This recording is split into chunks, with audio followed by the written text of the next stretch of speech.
नमस्कार भाई, कैसे हैं आप सभी। स्वागत सभी का शक्ति अकेडमी में।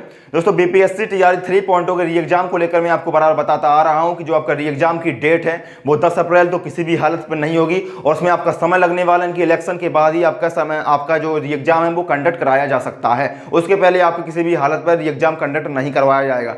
तो उसी को लेकर के आज एक न्यूज निकल के सामने आई जो कि आपके न्यूज 18 के माध्यम से न्यूज 18 के जो संवाददाता है रजनीश कुमार, उनकी रिपोर्ट के अनुसार आई है। तो उसका आपका जो री एग्जाम है वो कब तक हो सकता है, तो उन्होंने बोला कि मई के लास्ट में यानी कि मई के अंतिम सप्ताह में आपका री एग्जाम हो सकता है। उससे पहले आपका री एग्जाम कभी भी नहीं हो सकता है। तो मई के अंतिम सप्ताह में आप मान सकते हैं या फिर जून के प्रथम सप्ताह में आपका जो री एग्जाम है उसके लिए आप मान सकते हैं। तो आपके पास कितना समय है, तो आपके पास लगभग पूरा का पूरा अप्रैल आपके पास है और मई भी आपके पास है। तो आपके पास लगभग 2 महीने का पूरा समय है, उसके बाद ही आपका री एग्जाम होगा। तो 2 महीने का आपके पास समय है, 2 महीने से पहले आपका री एग्जाम होना मुश्किल है।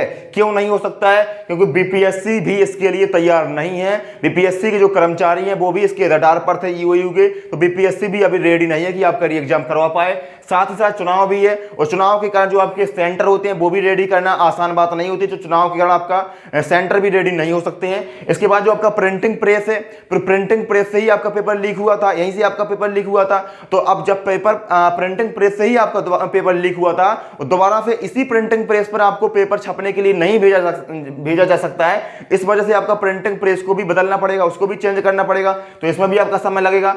ठीक है, तो इस वजह से आपका जो पेपर है वो मई के प्रथम सप्ताह में या मई के प्रथम सप्ताह में भी आपका नहीं हो सकता है, मई के अंतिम सप्ताह में या फिर जून के प्रथम सप्ताह में होगा। इससे पहले आपका जो 10 अप्रैल की डेट चल रही थी वो बिल्कुल भी किसी भी तरीके से वहां पर आपका पेपर नहीं हो सकता है। तो 2 महीने से पहले आपका पेपर नहीं होगा। 2 महीने का समय आपको लगने वाला है, उसके बाद ही आपका पेपर होगा।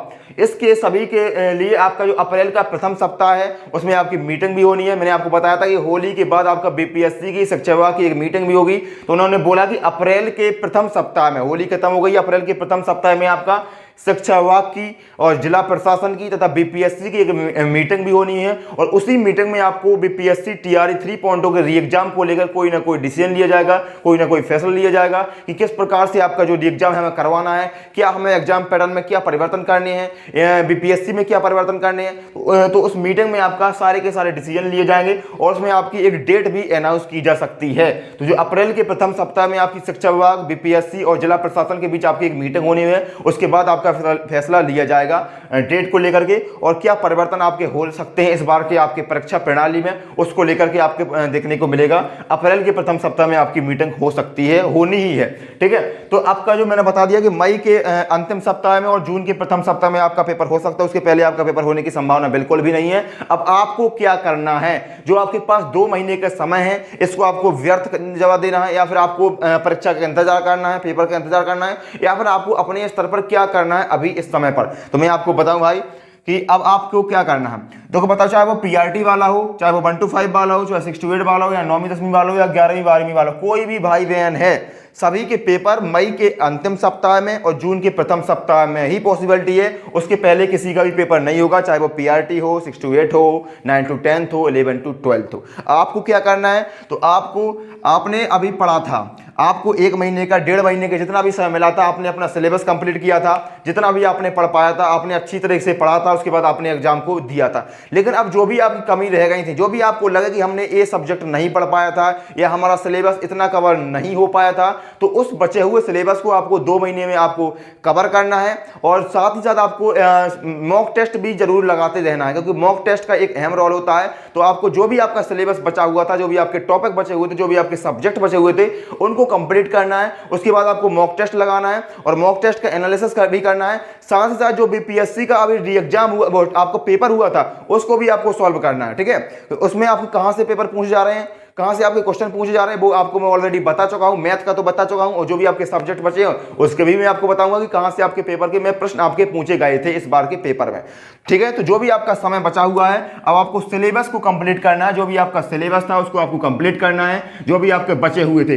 लेकिन अगर आपको लगे कि हमारा पूरा सिलेबस कंप्लीट हो चुका था और हमारी तैयारी बहुत अच्छी हो चुकी थी, अब आपने कैसे भी तैयारी की होगी, चाहे आपने किसी भी यूट्यूब के थ्रू की होगी, मैराथन के थ्रू की होगी, या फिर किसी भी टीचर के सानिध्य में की होगी, या फिर आपने आपने किसी का बैच परचेज किया होगा, इस पर हम लोग बात नहीं करते हैं। हाँ, आपको क्या करना है, अब बचे हुए समय को आपको एनसीईआरटी और एससीईआरटी को ही पढ़ना है, क्योंकि यहीं से आपका प्रश्न पूछा जा रहा है, पेपर आपका पूछा जा रहा है। अगर आपने एनसीईआरटी एससीईआरटी को ऑलरेडी पढ़ रखा है तो बहुत अच्छी बात है, लेकिन आप एक दो बार उसको और रिवीजन करिए और पढ़िए। तो आपको एनसीईआरटी और एससीईआरटी को ही पढ़ना है, और पहली से लेकर 12वीं तक की आपको पढ़ने की आवश्यकता नहीं है। आपको सिर्फ और सिर्फ 6 से लेकर के आपको 12 तक की आपको एनसीईआरटी पढ़ना है। किसको कितनी पढ़ना मैं ऑलरेडी आपको बहुत बार बता चुका हूं। अगर आप प्राइमरी वाले हैं, आप पीआरटी वाले हैं, आप पीआरटी वाले भाई बहन हैं, आप 1 to 5 वाले हैं, तो आपको 6 से लेकर के 8 तक की एनसीईआरटी पढ़ना है। प्राइमरी के लिए 6 से लेकर 8 तक की एनसीईआरटी पढ़ना है, आपको एडवांस पढ़ना है, ठीक है। अगर आप 5 तक का पेपर दे रहे हैं तो मैं आपको 8 तक की एनसीईआरटी बता रहा हूं, तो आपको 6 से लेकर के 8 तक की एनसीईआरटी पढ़ना है। और आप 9वीं और आप 6वीं से 8वीं का एग्जाम दे रहे हैं, 6वीं से 8वीं तक के एग्जाम दे रहे हैं, तो आपको 9वीं से 10वीं तक की एनसीईआरटी को कवर करना है। और आप 9वीं से 10वीं के एग्जाम दे रहे हैं तो आपको पूरी एनसीईआरटी कवर करना है, चाहे वो 6 से लेकर के 12 तक की पूरी एनसीईआरटी कवर करना है। इसी प्रकार से आप 11वीं और 12वीं के एग्जाम दे रहे हैं तो भी आपको पूरी एनसीईआरटी को कवर करना है, 6वीं से लेकर 12वीं तक की एनसीईआरटी को आपको कवर करना है, ठीक है। अब एनसीईआरटी या फिर एससीईआरटी को आप कवर कर सकते हैं, दोनों में से कोई भी एक आप कवर कर सकते हैं, बिहार की एससीईआरटी या फिर आपकी जो एनसीईआरटी होती है। तो एनसीईआरटी और एससीईआरटी अगर आपके पास है किताबें, अगर आपके पास हैं तो बहुत अच्छी बात है, आपको उन्हीं से पढ़ाई करनी है। लेकिन अगर आपके पास बिहार की एससीईआरटी किताबें नहीं हैं, इसके अलावा एनसीईआरटी की किताबें नहीं हैं, तो आपको क्या करना है,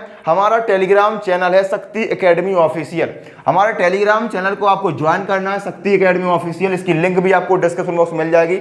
इस चैनल को आपको ज्वाइन करना है और सारी की सारी एनसीईआरटी चाहे वो कक्षा 6 की हो, कक्षा 7 की, कक्षा 8 की, 9 की, 10 की, 11 की, 12 की, किसी भी सब्जेक्ट की, हिस्ट्री हो, पॉलिटी हो, या फिर आपका इकोनॉमिक्स हो, ज्योग्राफी हो, या फिर आपके मैथ साइंस वाले तो मैथ की, साइंस की, हिंदी की, इंग्लिश की, संस्कृत की सारी एनसीईआरटी, सारी की सारी एससीईआरटी आपको शक्ति एकेडमी ऑफिशियल टेलीग्राम पर आपको फ्री ऑफ कॉस्ट मिल जाएगी पीडीएफ के रूप में। तो आपको सारी की सारी एनसीईआरटी एससीईआरटी आपको शक्ति एकेडमी ऑफिशियल टेलीग्राम पर मिल जाएगी।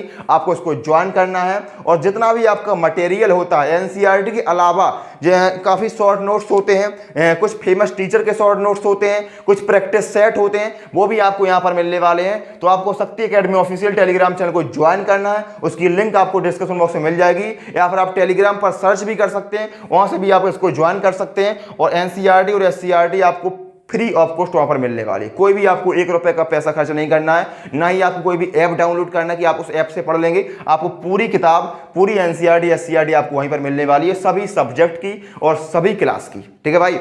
इसके अलावा आपको क्या मिलेगा, तो प्रैक्टिस सेट भी आपको वहां पर मिलने वाले हैं फ्री ऑफ कॉस्ट। आप प्रैक्टिस सेट के लिए आप परचेस करते हैं, आप प्रैक्टिस सीरीज परचेस करते हैं, लेकिन आपको वहां पर प्रैक्टिस सेट भी फ्री ऑफ कॉस्ट मिलने वाले हैं। चाहे आप 1 to 5 वाले हो, चाहे 6 to 8 वाले हो, 9 to 10 वाले हो, या फिर 11 to 12 वाले हो, सभी के लिए प्रैक्टिस सेट भी वहां पर आपको मिलने वाले हैं। तो प्रैक्टिस सेट, तो आप पढ़ाई करिए, अपना रिवीजन करिए, उसके बाद प्रैक्टिस सेट को जरूर सॉल्व करिए। तो प्रैक्टिस सेट आपको शक्ति एकेडमी ऑफिशियल टेलीग्राम पर मिलने वाले हैं, उसकी लिंक आपको डिस्क्रिप्शन बॉक्स में आपको है टेलीग्राम की। इसके अलावा बीपीएससी के प्रीवियस ईयर में जितने भी क्वेश्चन पूछे गए हैं आज तक, और जो आपको बीपीएससी टीआरई 2.0 का एग्जाम हुआ, 1.0 का एग्जाम हुआ, टीआरई 3.0 का एग्जाम हुआ, उनके भी प्रीवियस ईयर के पेपर मैं वहां पर आपको डालने वाला हूं, तो वो भी आपको टेलीग्राम चैनल पर मिलने वाले हैं। तो टेलीग्राम चैनल को ज्वाइन करके आपको बहुत फायदा होने वाला है। आपको सारी की सारी एनसीईआरटी एससीईआरटी मिलेंगी, उनका सॉल्यूशन भी मिलेगा, प्रैक्टिस सेट भी मिलेंगे, और बीपीएससी को जो प्रीवियस ईयर के पेपर हैं वे भी आपको मिलने वाले हैं, ठीक है भाई। तो शक्ति एकेडमी ऑफिशियल टेलीग्राम को आपको ज्वाइन करना है, और जो कोई मैं आपको बता चुका हूं कि जो आपका पेपर है वो मई के अंतिम सप्ताह में या फिर जून के प्रथम सप्ताह में ही होगा, उसके पहले आपको नहीं होगा। 2 महीने का आपके पास समय है, अपनी अच्छी तैयारी करिए, जो भी आपका सिलेबस बचा हुआ था उसको कंप्लीट करिए, और आपको एनसीईआरटी एससीईआरटी को फॉलो करना है। शक्ति एकेडमी ऑफिशियल टेलीग्राम पर आपको सारा कंटेंट, सारा मटेरियल फ्री ऑफ कॉस्ट मिलने वाला है, उसको ज्वाइन करिए और हमारे चैनल को सब्सक्राइब करिए। अगर आपने हमारे चैनल को अभी तक सब्सक्राइब नहीं किया है, आप पहली बार हमारे वीडियो पर आए हैं, तो हमारे चैनल को जरूर सब्सक्राइब करिए। कोई भी अपडेट आती है आपके री एग्जाम को लेकर के, या फिर बीपीएससी टीआरई किसी भी परीक्षा को लेकर के, टीआरई 4 को लेकर के कोई अपडेट आती है, सबसे पहले मैं आपको दे ही देता हूं। तो हमारे चैनल को सब्सक्राइब करिए। थोड़ा लाइट का इशू हो रहा है, चलिए हम लोग अब वीडियो पसंद आए तो वीडियो को लाइक करिएगा, चैनल को सब्सक्राइब करिएगा। हम लोग मिलते हैं अगले वीडियो में, तब तक के लिए अपना ध्यान रखिए, स्वस्थ रहिए, पढ़ते रहिए, और टेलीग्राम चैनल को जरूर ज्वाइन करिए, वहां पर सारा मटेरियल आपको मिलने वाला है। धन्यवाद।